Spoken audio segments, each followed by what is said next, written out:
American experience. In the published version, the Chinese simply cropped Winston Lord out of history.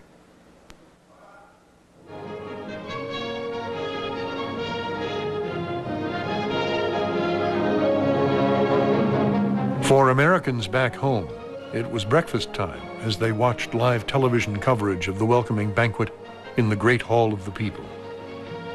Attending that evening's function was the influential conservative journalist, William F. Buckley, Jr. On behalf of all of your American guests, I wish to thank you. He rose at sort of toast time and delivered a toast, very florid language. Chairman Mao has written, "So many deeds cry out to be done, and always urgently."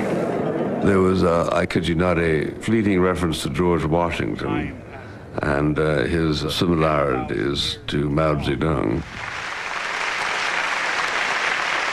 And then, with his little glass in hand, he went and shook the hands of everybody in that table. This was kind of astonishing. These were people who had fielded and were supervising the Cultural Revolution. Massive executioners.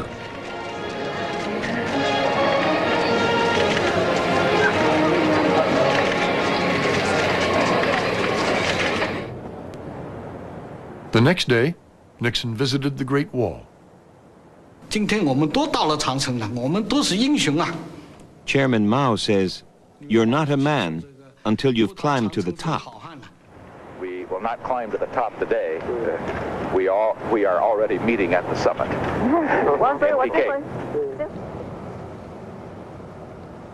The Chinese skillfully handled the American press corps. To keep us out of mischief, the Chinese organized bus tours for the journalists to go to the Great Wall or the Ming Tombs or Peking University. They dished up pretty red guards, probably came out of Central Casting, and you could have your picture taken with them. The food was absolutely sensational, the toasts and the dancing girls and the music and the anthems and all that sort of thing. All that was terrific. But try to find out what was really going on, and you're in the dark. Nixon's desire to keep the ongoing talks with the Chinese secret extended even to his own Secretary of State. Secretary Rogers and I, who were with Nixon on this trip to represent the State Department, we were cut out of almost all of the specifics of the negotiation. Behind closed doors, the two countries were crafting a joint communique, a statement that would both recognize Mao's claim to Taiwan and honor the American commitment to defend Taiwan. So we began the negotiation on the communique. We had to say that, work out a formula that would give Taiwan a separate status while at the same time not negating the position of the People's Republic of China, that Taiwan was a part of the PRC. We said, to us, it's a principle. You cannot put in the communique that you will continue to protect Taiwan while establishing a relationship with China. We realized we had to adjust our relationship on Taiwan. Nixon could not publicly desert a longtime ally for the sake of his new relationship with China. And he had not come this far to walk away without an agreement. With negotiations still underway, the Chinese took their American guests to the ballet.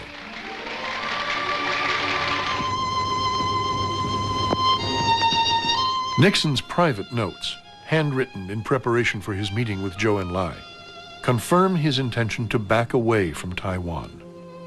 And he referred to Taiwan and Vietnam as irritants in the way of the new course. Taiwan. Our policy is one China. Taiwan is part of China. Won't support Taiwan independence. Will seek normalization.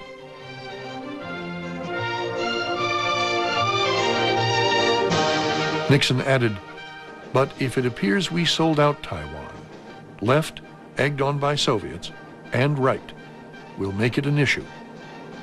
No secret deals."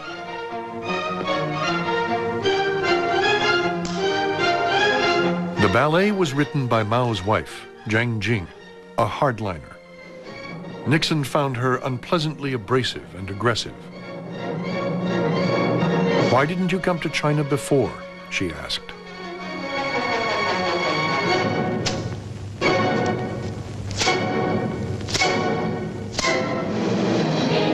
The delegations finally found artful words for their communique. The document stated that all Chinese on both sides of the Taiwan Strait believe there is one China, and that Taiwan is a part of China. It did not address who should govern this one China.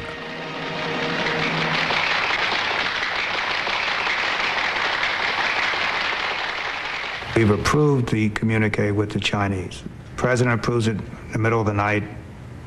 Chinese Politburo approve it on the Chinese side. Only on the flight from Beijing to their next stop, Hangzhou, were members of the State Department shown the communique. And I saw a very serious flaw that I couldn't believe had not been seen by people up the line. And when I showed this to Rogers, he could immediately see what a terrible blunder this was. We said that we will continue to give our support to our mutual security treaties with Japan, Korea. It said nothing about our treaty obligations to the Republic of China on Taiwan.